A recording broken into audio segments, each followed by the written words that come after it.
بسم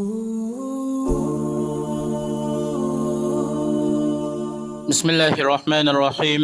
الحمد لله رب العالمين، والصلاة والسلام على رسولنا محمد وعلى آله وأصحابه أجمعين. أما بعد. السلام عليكم ورحمة الله وبركاته. Hürmetlik ustazlar ve qarindoshlar, bugünkü dersimiz büyük söygü, yani 3. kısım. Biz yuqorqi derslerimizde Allah'ның muhabbetiga erişidigan, Allah'ның söygüsüge erişidigan, şundaqla bizni Allah'ның söygüsüge eriştiradigan muhim amillardan bayan qilib kelgan. Bunun birincisi Kur'an-ı Kerim'de. Dersimizni şu yerda davomlashtiramiz. İmam Müslim o'zining Sahih kitobida Abi Umama radhiyallohu anhudan bayon qilgan hadisda Payg'ambarimiz sallallohu alayhi va sallam shundoq deydi: Qur'oni Karimni o'qinglar. Haqiqatan Qur'oni Karim qiyomat kuni o'zini o'qigan kishilar uchun shafaatchi bo'lib keladi. Agar sizga Qur'oni Karim shafaat qilsa, buning bilan ko'nglingiz xush bo'ladi, dilingiz baxt saodatga cho'madi. Usmon ibn Affan radhiyallohu anhudan bayon qilingan hadisda Payg'ambarimiz sallallohu alayhi va sallam shundoq deydi: Xayrukum man ta'allama al-Qur'ana va 'allamahu. Sizlarning eng yaxshilar Qur'oni Karimni o'rgangan va o'rgatgan kishilar. Bu hadisni Imom Buxoriy keltirgan. Alloh bilan qasam, bizning oramizda, ya'ni Muhammad alayhisalomning ummati ichidagi eng yaxshi kishilar, ulug' kishilar Qur'oni Karim bilan yashagan kishilar. Ya'ni Qur'onni o'rgangan, o'rgatgan, bilganlarga amal qilgan kishilar. Bu zimin ahlining taqdirnomasi emas, yoki moddaga cho'qinadigan inson o'zininki jamiyatdagi yuz obro'yi, amal mansibi, bola chaqa, mol dunyoning ko'plari bilan sharaflanadigan bundaq bir medalyon sharaf belgisi emas. Balki bu xayrukum man ta'allama al-Qur'ana va 'allama. Ya'ni Qur'oni Karimni o'rganish, o'rgatish, amal qilish bilan erishgan shon sharaf va qutuq qozonish belgisidir. Shuning uchun Payg'ambarimiz sallallohu alayhi va sallam insonlarni masalan so'ringa boshlasimi yoki bir yerga avatmoqchi bo'lsa-mu, qaysi Qur'oni Karimni jiq biladigan bo'lsa, shuni qo'mondan boshliq qilib avatdi. Allohning kitobini yod qilganligi uchun shu qanchalik ko'p yod qilgan bo'lsa, shuningga ko'ra izzat ikrom qildi. Anas radhiyallohu anhu deydi, Payg'ambarimiz sallallohu alayhi va sallam Allohning yo'lida urush qilgan bir qo'shin avatdi. Qo'shin yo'lga chiqishdan burun Payg'ambar alayhisalom ulardan so'radi: "Ayyukum yahfazul Qur'an?" Sizlarning qaysinglar Qur'oni Karimni yod qilgan debdi. Ular jim turishdi. Payg'ambar alayhisalom dedi: "Sizlarning qaysi biringlar Qur'oni Karimda ma'lum miqdorda yod qilgan?" debdi. Bir odam: "Men ya Rasululloh" dedi. Payg'ambar alayhisalom: "Sen Qur'oni Karimdan qanchalik yod olding yoki qaysi surlarni yod olding?" deganda u kishi: "Men Baqara surasini yod qildim" dedi. Payg'ambar alayhisalom unda qo'ysa bag'in: "Sen bularningki amiri, ya'ni qo'mondoni, urushga borib qaytib kelib bo'g'icha bularningki rahbarlik vazifasi sening ustingda." Bu islomdagi layoqat belgisi. La ilaha illalloh iymon ahli orasidagi layoqat belgisi va Allohga yuzlanishda layoqat belgisi. Ya'ni Qur'oni Karim insonningki dunyo oxiratlik layoqatli ekanligini belgilaydigan bir belgi.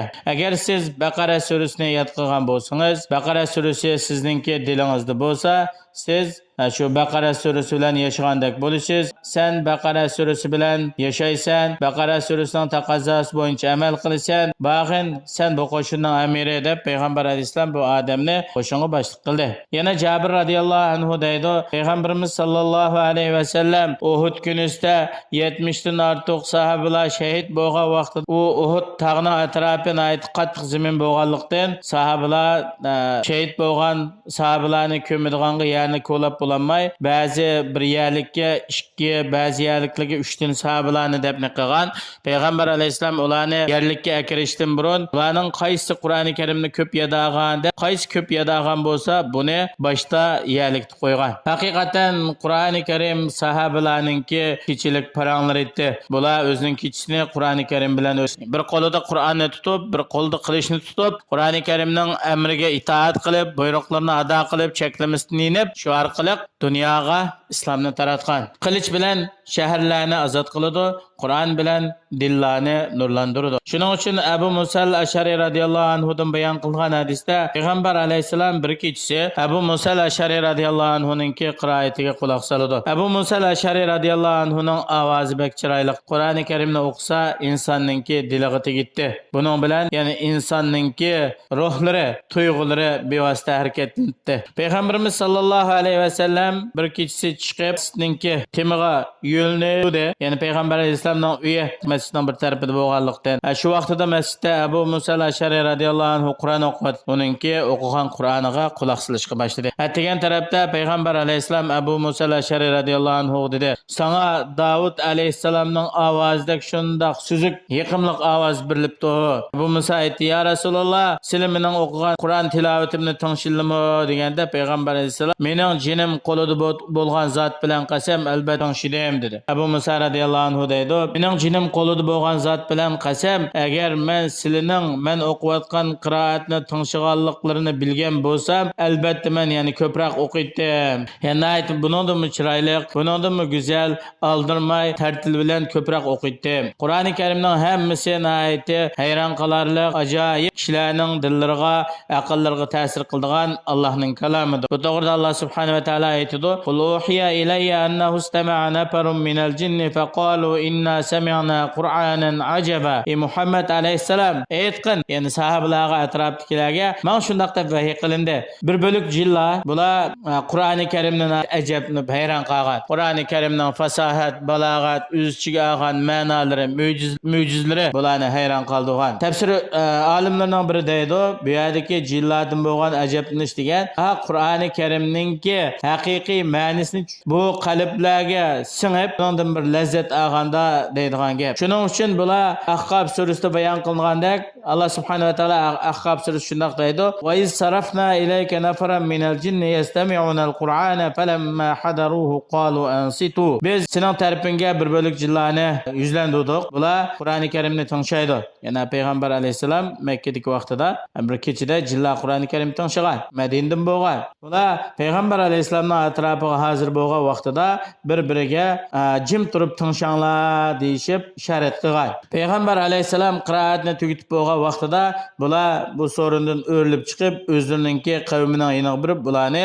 qiyomatda bo'ladigan azoblardan ogohlantirgan. Bular boshqa jinlarning chig'irib deganki, bizning qavmimiz, millatimiz, biz Musa alayhisalomdan keyin o'zidan ilgari tushgan kitoblarni tasdiqlaydigan, haqiqatga hidoyat qiladigan, to'g'ri yo'lga boshlaydigan shundoq bir angladik deb qolgan jinlarga xabar qiladi. Endi deydi: "Ey qavmimiz, Allohning chaqiriqiga ijobat qilinglar. Alloh tushirgan bu haq dinga iymon etinglar.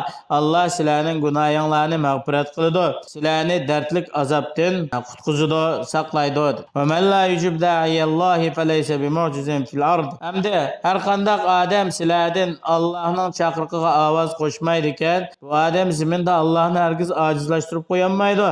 U odamga Allohdan boshqa yana yordam beruvchi bo'lmaydi. Ashula, ya'ni Allohning kalomini anglab, Qur'oni Karimni anglab, Qur'oni Karimningki nurlari diliga kirmagan, dili qasovatlashib ketgan, dili qitib ketgan ash kishilar bular ochiq ozg'unlik, gumrohlikdir. Payg'ambarimiz sollallohu alayhi va sallam Taifdan qaytib kelgan vaqtida shundoq bo'lgan. Ya'ni payg'ambar alayhisalom Nahl jilg'isi deb bir jilg'avati shu yerda Qur'on o'qiyotgan vaqtida jinlar kelib payg'ambar alayhisalomning atrofida turib Qur'oni Karimni tingshgan. Bular Qur'oni Karimni tingshgandan keyin musulmon bo'lib, darhol iymon etgan. Ondan keyin o'zining qavmiga qaytib borib, bularni, ya'ni la ilaha illalloh Muhammadun rasululloh degan bayroqni ko'tarib borib, bularni qiyomatda bo'ladigan va qiyomatdan burun bo'ladigan azoblardan ogohlantirgan. Ibn Abbas radhiyallohu anhu deydi, payg'ambar alayhisalom bundoq degan: "Innal laysa fi jawfihi shay'un minal Qur'an kal baytil kharb." Ya'ni o'zining dilida Qur'oni Karimdan hech qanday bir narsa bo'lmagan odam xarob bo'lgan uyga o'xshaydi. Ya'ni inson o'zininki yashaydigan uyini gullantirgandek, zinnatlagandek, chiroyli qilgandek, dilini Qur'oni Karim bilan zinnatlashi, Qur'oni Karimni tilovat qilish bilan chiroyli qilishi va Qur'oni Karim talab qilgan taqozo bo'yicha amal qilish orqali go'zallashtirish kerak. Chunki xarob bo'lgan uy deganda ilon-chayonlar, qog'i quzg'unlar shundoq narsalar yashaydi. Qur'on saqlamagan dil degan bu nifoq va vasvas saqlaydigan dil bo'ladi. Buningda nurg'un xatarlar paydo bo'ladi. Bular Qur'oni Karimni tingshamagan dillar yaxshi musiqalarni tingshaydi, nachar ishlarga qaraydi va ishqi muhabbat so'zlari bo'lsa tingshaydi. Alloh bundan saqlasin. Payg'ambarimiz sollallohu alayhi va sallam sahobalarga va ularningki o'rni va Qur'oni Karimga yaqinligi bo'yicha ularga xush bishorat berdi. Alloh subhanahu va taolo har birimizni barliq vaqtimizni Qur'oni Karimga bag'ishlaydigan, hayotimizni Qur'oni Karim bilan o'tkazadigan, kunlik odatlarimiz Qur'oni Karimni tilovat qilish, buning ma'nolarini tafakkur qilish, tushunish, bilish va Qur'oni Karimda bayon qilingan hukmlarga amal qilish bilan hayotimizni Alloh muyassar qilsin. Assalomu alaykum va rahmatullohi va barakatuh.